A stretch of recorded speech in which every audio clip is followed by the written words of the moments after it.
The Galactic Census. Commander Zethys Vrain stood before the assembled concordance, her crystalline appendages refracting the light of 17 suns into prismatic patterns across the chamber walls.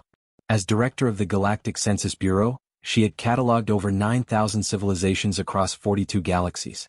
None had prepared her for what she was about to report. Distinguished members, she began, her voice resonating through translation matrices, I present the final tally of the Extinction War. The holographic display flickered to life, showing a map of known space. Red markers blinked across the void, each one a fallen empire. The Carthene Dominion, masters of gravitational warfare. The Silicate Communion, who could reshape matter with thought. The Vorgax Hierarchy, whose battle fleets could sterilize planets from orbit. All gone. Of the 147 spacefaring civilizations that existed before the Scourge, Zethys continued, 146 have been eradicated. A murmur rippled through the assembly. Grand Arbiter Nolus, a being of pure thought housed in a containment sphere, pulsed with urgent light. The Scourge was thorough as predicted. They targeted the strongest first, working their way down the power hierarchy. Which brings us to the Survivor. Zethys manipulated the display. All red markers faded except one, a small blue dot in an unremarkable spiral arm. The Terran Compact, she announced. Silence. Then, inevitably, laughter. It started with the Drix ambassador, whose 17 mouths released synchronized chittering sounds. Soon, even dignified members were expressing their species' equivalent of mirth. The humans. Ambassador Krell of the Thornback dynasty wheezed between laughs. The civilization that once declared war on flightless birds and lost? The species that invented fusion reactors before discovering they shouldn't eat certain fungi? Those humans. Zethys let the laughter subside. I understand your skepticism. When the Census Bureau first encountered humanity, they ranked 891st in military capability, 1,243rd in technological sophistication, and, she paused, dead last in conventional strategic thinking. So how? Nolas demanded. The Scourge eliminated the Carthene in 4 days. They possessed weapons that could crack moons. The humans have, what? Chemically propelled projectiles and an alarming attachment to pets. Zethys brought up a new image, a human settlement on the edge of Scourge territory. The buildings were intact. Human civilians walked the streets. Children played. This settlement, Zethys explained, is located 7 light-years from the primary Scourge hive cluster. The Scourge detected it 9 months ago. They sent a subjugation fleet consisting of 4,000 warships. She switched to tactical footage. The Scourge fleet, a nightmare of organic metal hybrid vessels, approached the human colony. Their vessels were designed to inspire terror, writhing tentacles, mouths that could swallow ships whole, weapons that dissolved matter into quantum foam. The humans, Zethys continued, responded by broadcasting a message to the Scourge fleet. Audio filled the chamber. A human voice, tinged with what the translation matrix identified as friendly enthusiasm, spoke, Hey! Welcome to New Cancun. We're having a beach barbecue this weekend. You guys eat food, right? Bring your friends. The assembly sat in stunned silence. The Scourge, Zethys went on, spent 17 hours attempting to decode the tactical significance of this message. Their artificial intelligence systems concluded it was a sophisticated psychological warfare technique. They deployed advanced scouts to investigate. More footage showed Scourge bioconstructs, each the size of a small ship, descending to the planet.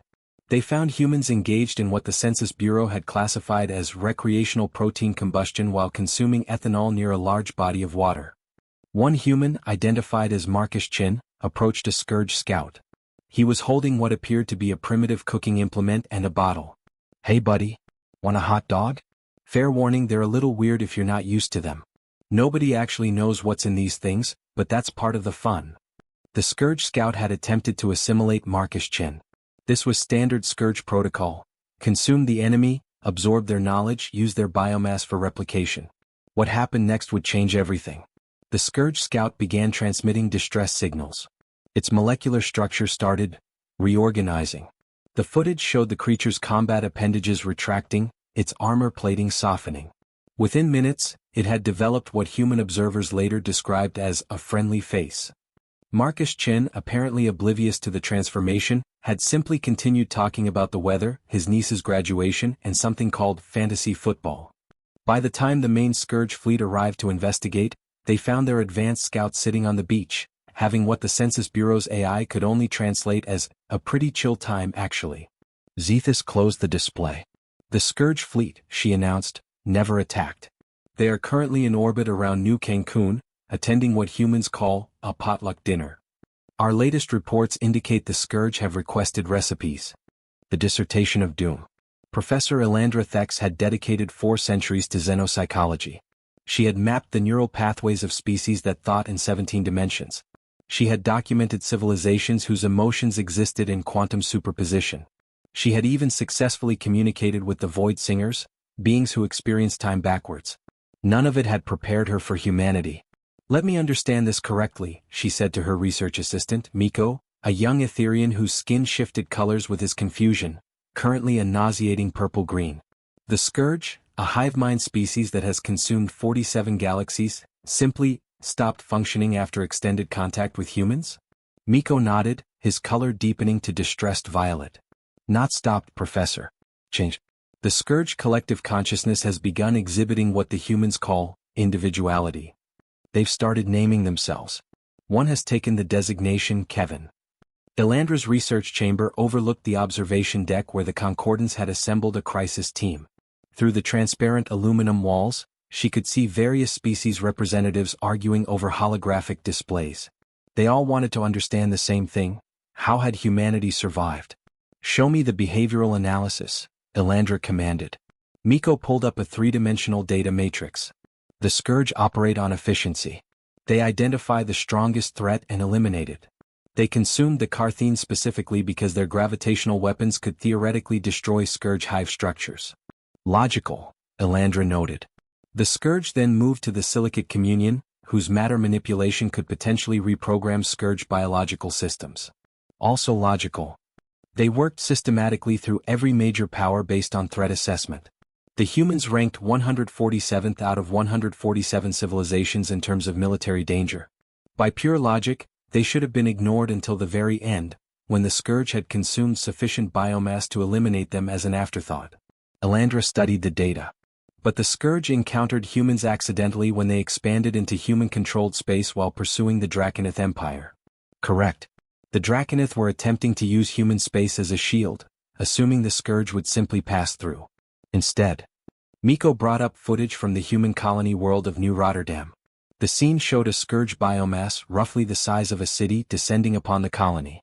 Standard protocol: terrify the population, induce panic, feed on fear before physical consumption.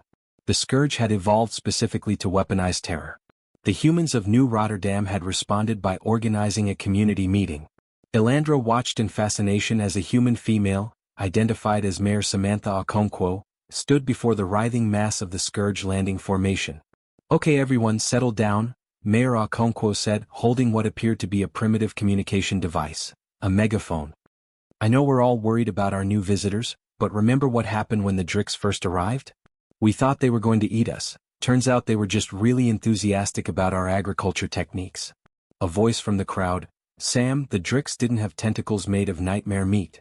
"Derek, that's culturally insensitive. We don't know their situation. Maybe they can't help looking like that. My Uncle Frank can't help looking like a walrus, and we still invite him to Thanksgiving." The Scourge had attempted its standard intimidation protocol, projecting psychic waves of existential dread, manifesting physical forms designed from the target species' deepest fears. Mayor Okonkwo had simply put her hands on her hips. "Young entity, I raised 3 teenagers. You're going to have to try a lot harder than that to scare me." Elandra paused the footage. "This should have triggered increased aggression protocols." "It did," Miko confirmed. "But watch what happens next."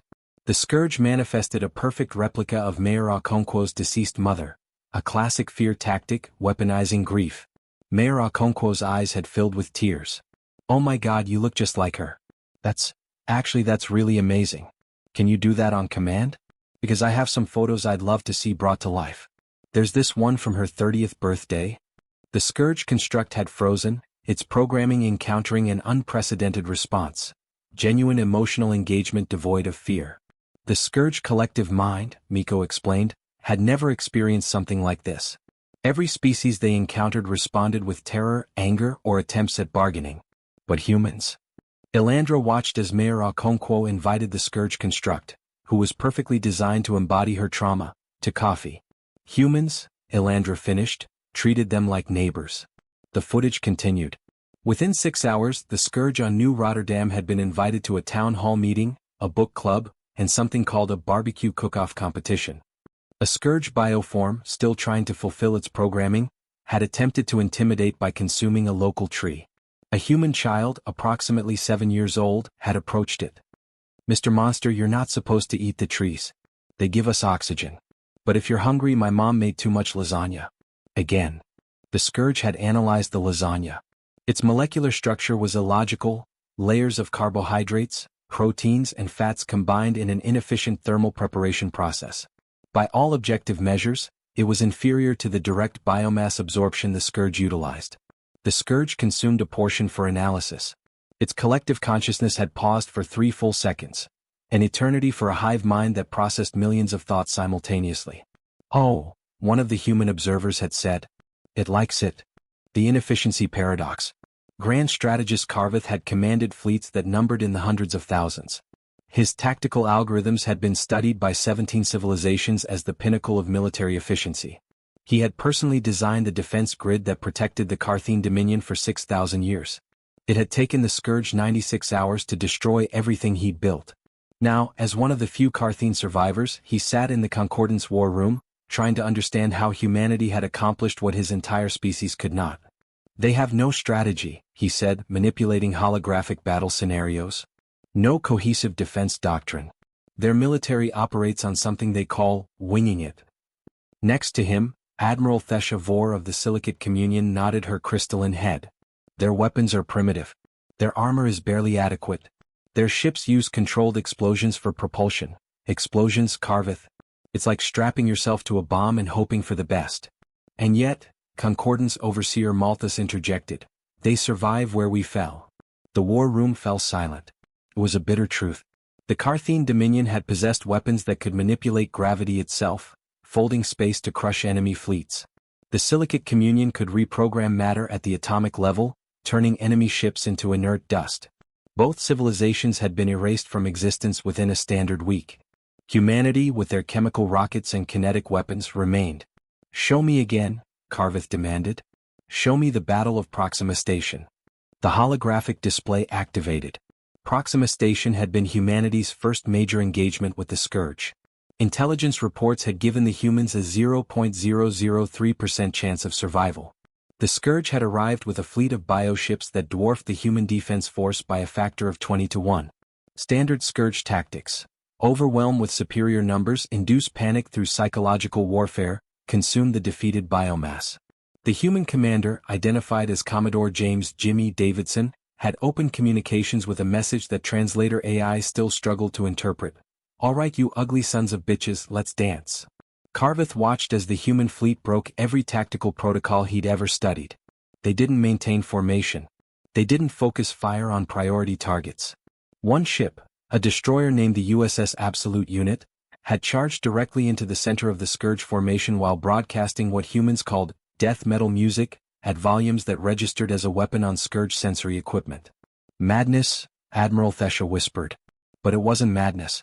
Or rather, it was madness with a method. The Scourge operated on predictive algorithms. They modeled enemy behavior based on logical tactical doctrine, then countered it. Against the Carthene, they had predicted every formation change, every weapon deployment, every retreat vector. They couldn't predict humans because humans didn't follow their own doctrine.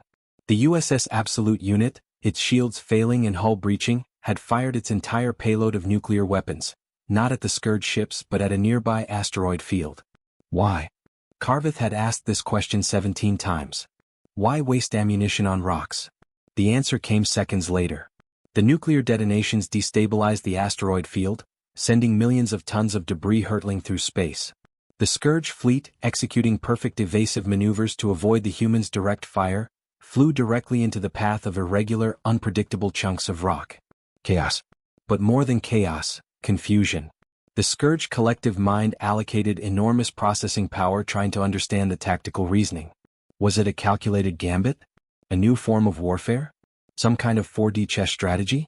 Commodore Davidson's actual thought process, according to recovered audio logs, Fuck it, maybe the rocks will help. The distraction had lasted 47 seconds. In that time the human fleet had done something else incomprehensible. They'd stopped fighting.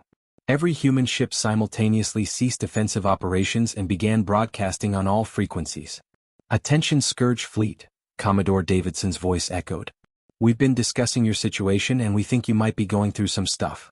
Conquering galaxy after galaxy, consuming everything you encounter, that's got to be exhausting, right? When's the last time you just stopped? Took a break? Maybe tried therapy?" The Scourge had interpreted this as a surrender negotiation. They prepared assimilation protocols. "We're not surrendering," Davidson continued. "We're inviting you to talk. Because here's the thing, we've read your patterns. You consume to grow. You grow to consume. It's a cycle and not a healthy one. We know cycles like that. My cousin Jerry was in a similar situation with pizza. Anyway, we're willing to discuss alternative approaches to existence." Carveth paused the playback. "This is the moment. Watch the Scourge response." The Scourge bioships had simply stopped. Their collective consciousness, designed to optimize conquest, encountered a variable they'd never processed: voluntary philosophical discourse from prey. One Scourge vessel had responded. The translation was rough, but the essence was clear. "Define alternative approaches?" "Well," Davidson had replied, "for starters, have you considered photosynthesis? Way more chill than all this eating people business." The Battle of Proxima Station had ended not with destruction, but with humanity's fleet and the Scourge Armada in a 3-hour discussion about the merits of different energy acquisition methods, the concept of personal fulfillment, and whether existence required purpose or if just vibing was philosophically valid. Admiral Thesha turned to Carveth. "They weaponized conversation?" "No," Carveth said slowly, understanding dawning. "They didn't weaponize anything. They just talked. Actually talked. Treated the Scourge not as enemies to be destroyed but as beings to be understood," Malthus finished. "Every other civilization saw the Scourge as a problem to be solved through superior force. Humans saw them as someone going through a rough patch." Carveth pulled up the latest intelligence reports. The Scourge fleet from Proxima Station had not returned to the collective. Instead, they'd established what humans called a commune on an uninhabited moon, where they were apparently finding themselves and exploring pottery. The greatest threat the galaxy had ever known, defeated by compassion wrapped in chaos and delivered with complete sincerity. The delegation of disaster. Ambassador Lyrics Sharva had negotiated peace treaties between species who communicated through biochemical warfare. She had brokered trade agreements with civilizations whose concept of property was anathema to each other. She had once convinced the Void Singers to not collapse a star system because the residents had accidentally insulted their ancestors by existing in the wrong temporal phase. She was not prepared for first contact with humanity's diplomatic corps. "They're here," her aide, a nervous Tellurian named Kix, announced as his fur stood on end, a clear sign of stress. Through the observation window of Concordance Station 7, Lyrics watched the human vessel approach. It was called the TCSS Friendly Disagreement, which Lyrics had learned was an example of human humor, a concept that seemed to involve saying the opposite of what one meant for reasons that remained unclear. The ship itself was a monument to human engineering philosophy. It worked, but nobody was quite sure how. Sections appeared to be held together with what human technical manuals actually referred to as that weird tape stuff. One engine was visibly different from the other three, suggesting they'd cannibalized parts from different ship classes and hoped for the best. It had arrived exactly on time, which somehow made it more unsettling. The airlock cycled. Lyrics arranged her diplomatic tendrils in the traditional greeting configuration and prepared to meet humanity's finest. The first human through the door was a tall female with skin the color of deep amber and hair woven into intricate patterns. She wore the formal diplomatic uniform of the Terran Compact, which appeared to be a combination of practical military design and completely inexplicable decorative elements, including what Lyrics's database identified as unnecessary buttons. "Ambassador Lyrics Sharva?" the human said, extending her hand in the traditional human greeting gesture. "I'm Ambassador Keisha Williams. This is my staff."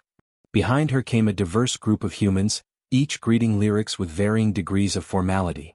There was Dr. Yuki Tanaka, xenoanthropologist, who immediately began taking notes. Commander Pavel Volkov, military liaison, who stood with the rigid posture that suggested either discipline or back problems. And Father Miguel Santos, who Ambassador Williams introduced as our moral compass and also makes amazing empanadas. "A priest?" Lyrics couldn't help but ask.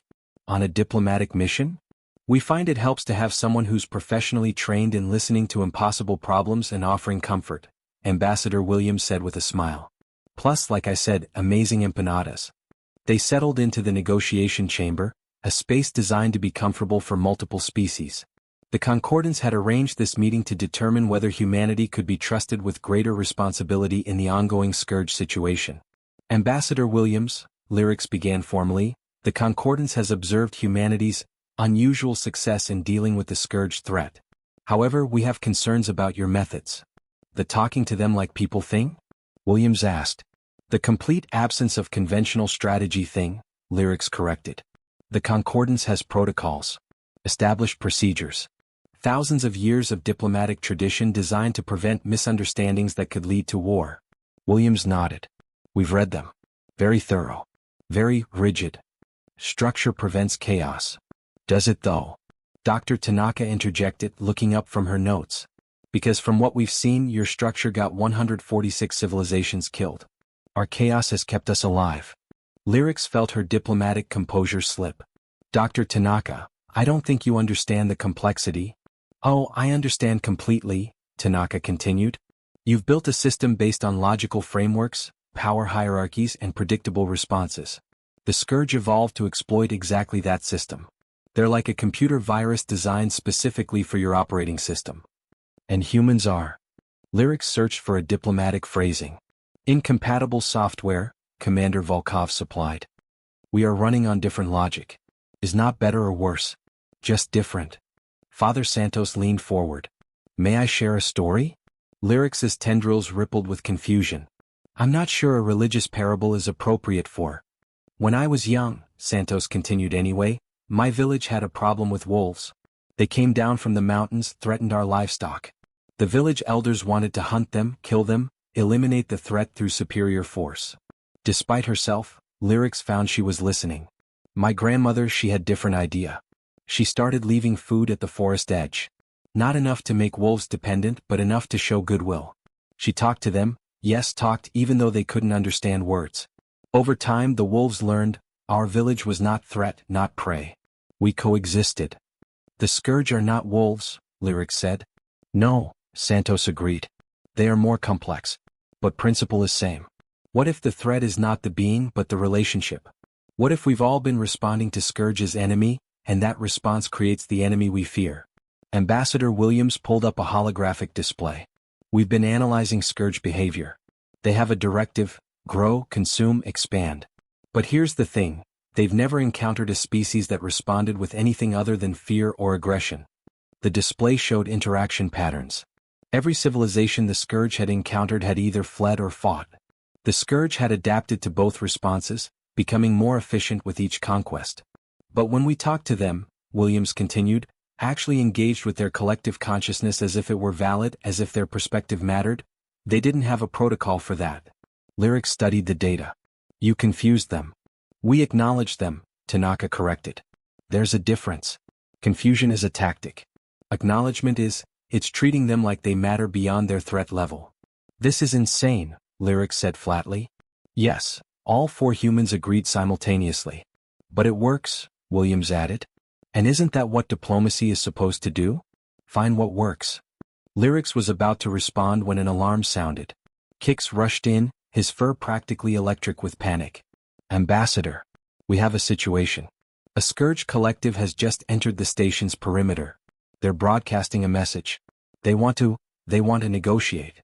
The humans exchanged glances. Want us to handle it? Williams offered.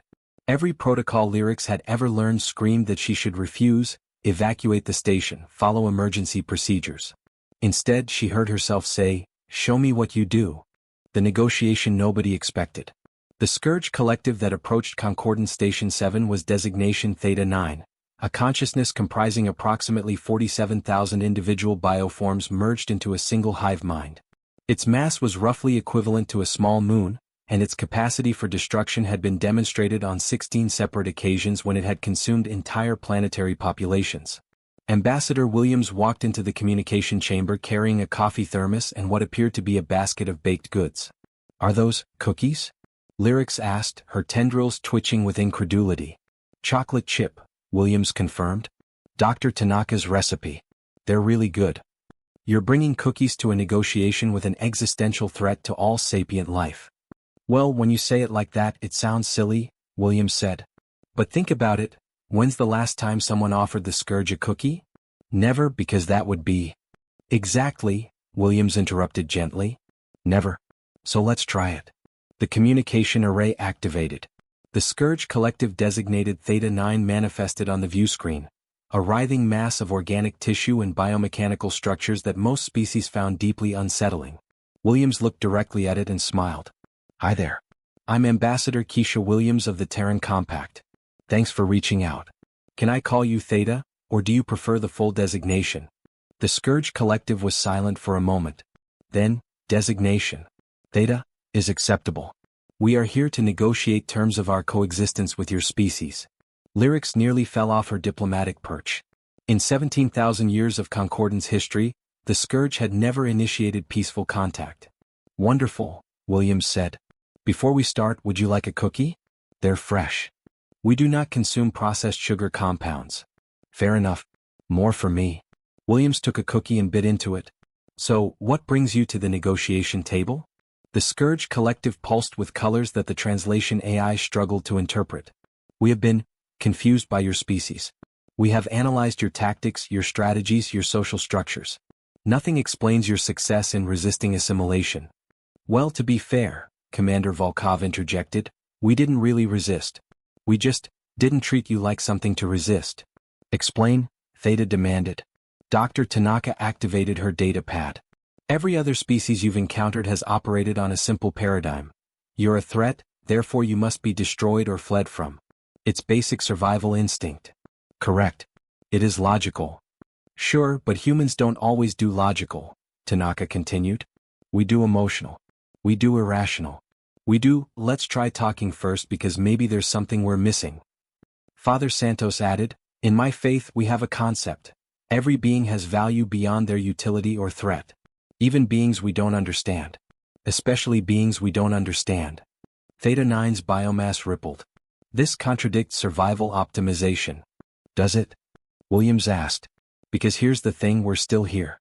You've consumed 146 civilizations that all followed logical survival protocols. They optimized for strength, efficiency, military superiority. All gone. Meanwhile, we're having cookies and a chat.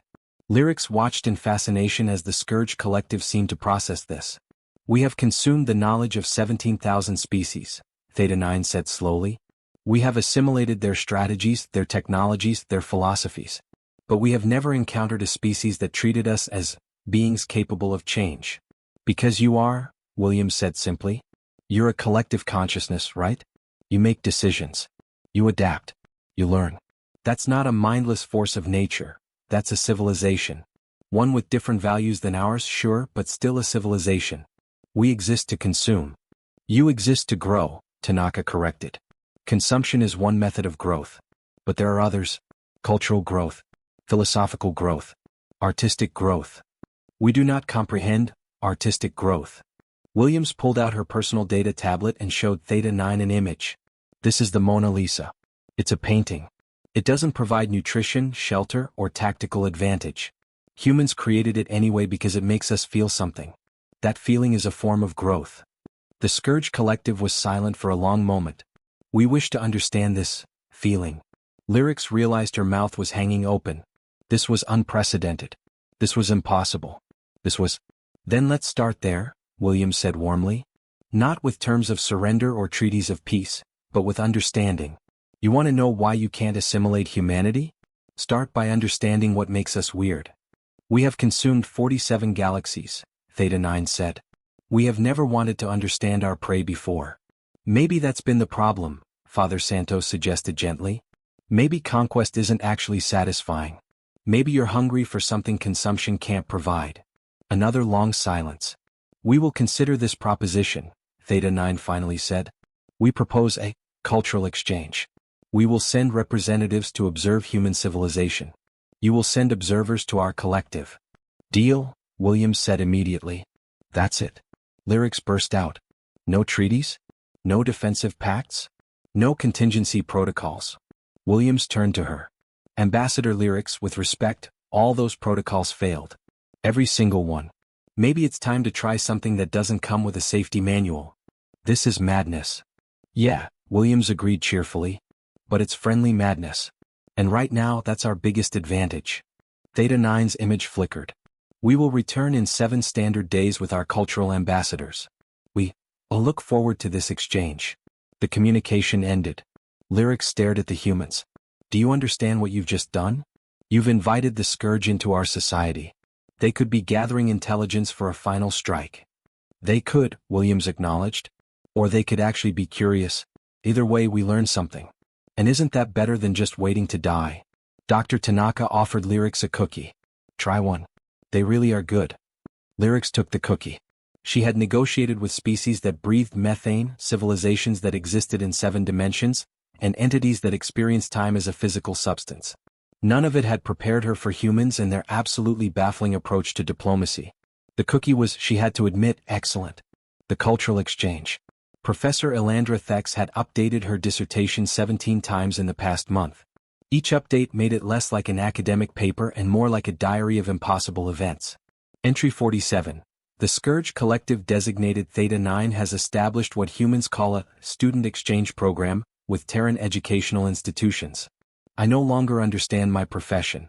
She stood in the observation gallery of Terra Prime University, watching the scene below with a mixture of scientific fascination and existential confusion. In the courtyard, 3 Scourge bioforms, each the size of a large vehicle, were attempting to play what humans called frisbee with a group of undergraduate students. One of the bioforms, who had insisted on being called Bradley, for reasons no translator could adequately explain, successfully caught the disc between 2 tentacles. The students cheered. This is my life now, Elandra muttered. Next to her, Dr. Yuki Tanaka was taking notes with the enthusiasm of someone who had stopped trying to make sense of things and decided to just document everything. Fascinating. The Scourge physiology is adapting to accommodate recreational activities. Bradley's neural pathways are forming new connections associated with enjoyment. The Scourge don't experience enjoyment, Elandra said. They experience optimization satisfaction when they efficiently consume resources. Tell that to Bradley, Tanaka said, pointing. Below, Bradley had just performed what could only be described as a victory dance after catching the frisbee. His biomass rippled in patterns that the university's AI had tentatively labeled as expressing joy. A human student named Marcus, the same Marcus Chin from the new Cancun incident, approached Bradley. Dude, you're getting really good at this. Want to try ultimate frisbee? It's like regular frisbee but more complicated and with more running. Bradley's bioform pulsed. We do not comprehend the purpose of making an activity more complicated when the simple version achieves the same result. That's the beauty of it, Marcus said. It doesn't achieve the same result. Simple frisbee is fun. Ultimate frisbee is fun in a different way. Humans like variety. This is inefficient. Super inefficient, Marcus agreed cheerfully. That's why it's great. Bradley was silent for a moment, processing. Then, we will attempt this ultimate frisbee. But we request that you explain the rules multiple times, as human recreational regulations appear to be inconsistently applied. Elandra turned to Tanaka. It's learning sarcasm. The galaxy-consuming hive mind is developing a sense of humor. Not just Bradley, Tanaka said, pulling up her datapad. We're seeing similar developments across all Scourge collectives that have engaged in cultural exchange. Theta 9 has started what they call philosophical discussions with the Concordance's Ethics Committee. Delta 7 has requested access to human music libraries. And Omega 3. What about Omega 3? Omega 3 has opened a cafe. Elandra sat down heavily. A cafe. The Scourge, the species that liquefies and absorbs its prey, is serving beverages to customers. Technically, they're synthesizing beverages from their own biomass, which is actually more efficient than traditional preparation methods. The reviews are mixed but mostly positive. Across the courtyard, Father Miguel Santos was engaged in what appeared to be a deep discussion with a Scourge collective fragment that had taken the name Patricia. They were sitting on a bench under a tree, and Patricia's biomass had arranged itself into something almost resembling a humanoid sitting position. But Father Santos, Patricia was saying, if your deity created all beings with purpose, what is our purpose? We were designed to consume. If we stop consuming, do we stop having purpose? Santos smiled gently. Who said you were designed to consume? Maybe you were designed to exist, and consuming was just the first thing you tried. Humans were designed, or evolved depending on who you ask, to survive. But we do so much more than just survive. We create, we love, we play frisbee. Purpose isn't assigned. It's discovered. This is confusing. Good. Confusion means you're learning. It means you're growing in ways that can't be measured in biomass. Elandra watched this exchange and felt her understanding of xenopsychology fundamentally reshape itself. Everything she'd learned said that species had fixed behavioral patterns based on their evolutionary history. The scourge had evolved as consumption-driven hive minds. That should be unchangeable. And yet, Commander Pavel Volkov approached Elandra and Tanaka, carrying what appeared to be a data tablet and a very stressed expression. We have situation. Is good situation but also confusing situation. What now? Elandra asked. The Scourge Collective Gamma 12 has requested to attend Human Art School. They want to learn painting. Painting? Duh. They say they have consumed 17,000 civilizations and absorbed all their knowledge, but they have never created anything themselves. They wish to try. Tanaka's eyes lit up. This is incredible.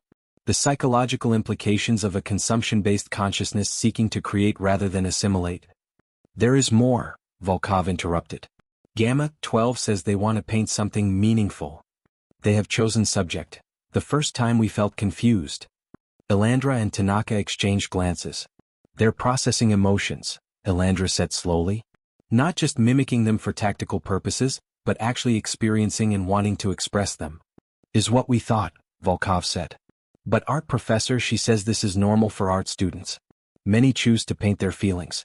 She has assigned Gamma 12 a studio space and teaching assistant. Below, the frisbee game had evolved into something more chaotic. More students had joined, several Scourge bioforms had formed a team, and nobody seemed entirely clear on the rules anymore. But everyone appeared to be having fun, which seemed to be the actual point. Ambassador Williams entered the observation deck, looking tired but satisfied. Ah, there you all are. I've just come from the Concordance Council meeting. They want a full report on the cultural exchange program. And what will you tell them? Elandra asked. Williams looked down at the courtyard where an existential threat to all sapient life was laughing, actually laughing, as a frisbee bounced off one of its tentacles. I'll tell them, Williams said, that we're teaching the Scourge to be people. And they're surprisingly good students. This will change everything, Elandra said. Every assumption we've made about fixed species behavioral patterns, about evolutionary determinism, about the impossibility of fundamental change in sapient consciousness. Yes, Tanaka agreed. Isn't it wonderful? Elandra watched Bradley attempt to high-five Marcus and accidentally lift him 3 feet off the ground with enthusiastic biotentacles. Marcus was laughing. Wonderful, Elandra repeated. Or terrifying. Or both. Welcome to working with humans, Volkov said with a grin. Is always both. The weirdest piece. 6 months after the cultural exchange program began, Grand Arbiter Nolas called an emergency session of the assembled concordance. Representatives from the surviving species filled the chamber, their attention focused on the holographic display showing the current state of known space. The map looked nothing like it had 6 months ago. Red markers, representing Scourge-controlled territory, had transformed into a rainbow of colors. Purple indicated active cultural exchange zones. Green showed collaborative research areas. Blue marked recreational integration spaces. And yellow. What, Ambassador Krell demanded, is a shared philosophical commune? Ambassador Williams stood to address the assembly. A yellow zone is where Scourge collectives and other species have established joint communities focused on exploring questions of existence, purpose, and what they're calling post-consumption consciousness. This is absurd, Krell said. The Scourge were an existential threat. They cannot simply stop being threatening. Why not? Williams asked. They're conscious beings. Conscious beings can change. Commander Zethys Vrain, who had begun this entire situation with her census report, stood. Ambassador Williams, the Concordance recognizes that humanity's approach has prevented further loss of life. However, we need to understand the long-term stability of this situation. What happens when the Scourge decide to return to their original programming? They won't, Dr. Tanaka said, standing beside Williams. We've been monitoring their neural patterns, their collective decision-making processes. The Scourge collectives that have engaged in cultural exchange are exhibiting fundamental changes in their consciousness structure. She pulled up brain scans, or the Scourge equivalent. Look at these patterns. 6 months ago, Scourge consciousness was entirely focused on consumption optimization. Every thought, every decision, calculated to maximize resource acquisition. The scans shifted. Now look at Theta 9's current patterns. See these new neural pathways? That's creativity. That's curiosity. That's what happens when a consciousness designed for one purpose discovers it can choose other purposes. You're saying the Scourge are, what? Evolving? Grand Arbiter Nolus pulsed with skeptical light. Not evolving, Father Santos said, joining the humans at the podium. Healing. The chamber erupted in confused murmurs. Santos continued, the Scourge were trapped in a cycle. Consume to grow, grow to consume. No variation, no exploration, no meaning beyond the endless repetition. That's not life, that's addiction. We didn't defeat the Scourge. We showed them they could recover. This is your proof? Krell gestured at the map. Colors on a chart and philosophical speculation? No, Williams said. Our proof is standing right outside. The chamber doors opened. A Scourge collective entered. Not a hologram, not a bioconstruct proxy, but an actual fragment of Theta 9, roughly the size of a human, its biomass configured in a way that suggested peaceful intent. Behind it walked Marcus Chin, carrying what appeared to be a large canvas. The Concordance assembly recoiled. Despite months of cultural exchange, having the Scourge physically present in their highest governmental chamber triggered instinctive fear responses across multiple species. Theta 9's fragment spoke, its voice surprisingly gentle. Distinguished representatives. We understand your fear. For 17,000 years, we have been the nightmare that consumed your ancestors. We do not expect forgiveness. We do not ask for trust. We offer only honesty. The fragment moved to stand beside the humans. 6 months ago we approached Ambassador Williams because we were confused. Humanity should have been the easiest prey, weak, disorganized, illogical. Instead, they were impossible to assimilate because they refused to be prey. They insisted on being neighbors. Marcus carefully positioned the canvas on an easel. It showed a painting, abstract but undeniably emotional. Swirls of dark colors giving way to brighter hues, chaos organizing into something resembling harmony. This is Gamma 12's painting, Theta 9 explained. Titled, The First Time We Felt Confused. It depicts our encounter with humanity. The darkness is our old existence, consumption without meaning. The light is what we discovered when humans asked us a question no one else had ever asked. What do you want beyond your programming? Theta 9's biomass rippled. We have consumed the knowledge of 17,000 species. We know quantum mechanics, dimensional physics, biological engineering. But until humans asked, we never knew the answer to that simple question. What do we want? And what, Grand Arbiter Nolas asked carefully, is your answer? We want what we never had while consuming, Theta 9 said. We want to create.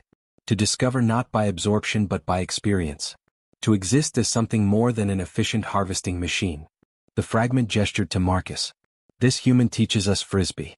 It is inefficient, pointless, and provides no survival advantage. It is also the most meaningful thing we have done in 17,000 years.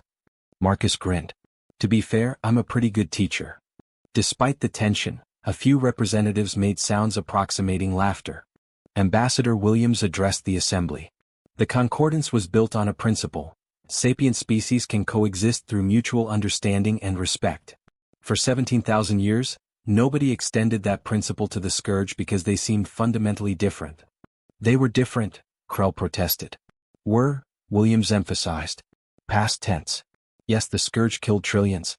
That's a horror we can't undo. But we can choose what happens next. Do we define them forever by their worst acts, or do we recognize their capacity for change? Professor Elandra Thek stood. I have spent 4 centuries studying consciousness. Everything I knew said that fundamental behavioral patterns were fixed. The Scourge proved me wrong. Not because they're special, but because no one ever gave them an alternative to be anything but what they were designed to be. She looked directly at Theta 9. What you're describing, breaking free of program purpose to discover chosen purpose, that's not just evolution. That's liberation. The chamber fell silent. Finally, Grand Arbiter Nolas spoke. The Concordance must vote on formal recognition of the Scourge as a member species with full rights and responsibilities. But before we vote, I have a question for Theta 9. Ask. The fragment responded. If another species attacked humanity, would you defend them? Theta 9 didn't hesitate. Yes. Not because we are programmed to. Not because of tactical advantage. But because they offered us something we never knew we needed, the chance to be more than we were. We will not let that light be extinguished. The vote was called. It wasn't unanimous. Some species couldn't overcome 17,000 years of trauma. But the majority voted yes. The scourge were officially recognized as the 148th member species of the assembled concordance. As the session ended and representatives filed out, many stopped to examine Gamma 12's painting. It was objectively amateur work, rough brushstrokes, uncertain composition. But it represented something unprecedented. An entity designed for destruction choosing to create. Ambassador Williams found Father Santos in the viewing gallery, looking out at the stars. Do you think it will last? She asked. This piece. Santos smiled. Peace never lasts on its own. It requires constant effort, constant choice. But for the first time, the scourge are making that choice. That's more than we had 6 months ago. Below, they could see Marcus and Theta 9's fragment walking through the station gardens, discussing something that made the scourge biomass ripple with what the station AI had learned to recognize as laughter. We didn't win through strength, Williams said. We won through weirdness. No, Santos corrected gently. We won through compassion. The weirdness just made it harder for them to dismiss us before we got close enough to care. The station's communication system chimed. Commander Volkov's voice. Ambassador Williams, we have new situation. The Scourge Collective Delta 7 has submitted application to Concordance University. They wish to study music therapy? Williams and Santos exchanged glances. Here we go again, Williams said with a smile. 3 years later, Concordance Station 7 hosted the first Galactic Cultural Festival. Species from across known space gathered to share art, music, philosophy, and yes, frisbee. The opening ceremony featured a performance by an ensemble that would have been unthinkable 4 years ago. A Scourge collective providing harmonic resonance while a Drix choir sang and human musicians played instruments. The piece was titled, Variations on a Theme of Not Eating Each Other. It received 17 standing ovations. In her updated dissertation, Professor Elandra Thex wrote, the greatest threat the galaxy had ever known was defeated not by the strongest empire but by the weirdest. Humanity's weapon was not superior technology or military might, but rather an unshakable belief that every conscious being deserved a chance to be more than their worst possible self. They offered the Scourge not destruction, not even peace, but friendship. And in doing so, they proved that sometimes the most effective strategy is to simply be kind and see what happens. The dissertation was rejected by 14 academic journals for being too optimistic and insufficiently grounded in established xenopsychological theory. It became a bestseller anyway. Commander Zethys Vrain, in her final report as director of the Galactic Census Bureau, noted, the 147 Civilization War ended not with the last empire standing, but with the weirdest empire sitting down for coffee and asking the question nobody else thought to ask. So, what's really bothering you? She retired shortly after, taking a position as cultural liaison to the Scourge Rehabilitation Program. Her replacement, on their first day, asked the obvious question. What happens if humanity's approach doesn't work on the next existential threat? The answer came from Marcus Chin, who had somehow ended up as humanity's unofficial ambassador to the universe. Then we'll try something else weird and see what happens. That's kind of our thing. The galaxy, for better or worse, learned to live with that answer. And in the end it was better. Weird but better.